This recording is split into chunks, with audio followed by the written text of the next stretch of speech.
Hey guys, this is Fatima Sajjadi and you are having me on englishtech.ir and we are going to answer the question, who normally does the cooking in your home? Well, that would definitely be me because I'm the one who takes charge of the kitchen and does the cooking every day. Of course, I do not look at it only as a daily chore because I genuinely enjoy doing that. I find it incredibly therapeutic to experiment with new recipes and play around with different types of flavors. Besides, I really prefer eating homemade meals because they are healthier and they are far more satisfying compared to eating out or ordering takeaway for me. And my family and friends sometimes recommend that I should open up my own restaurant someday and work there as a chef.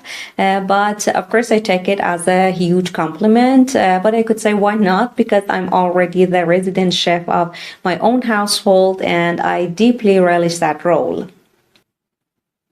Well, now go to the description part and take a look at the vocabulary and the grammatical structures that have helped this piece to get a high band score in IELTS. Good luck with that.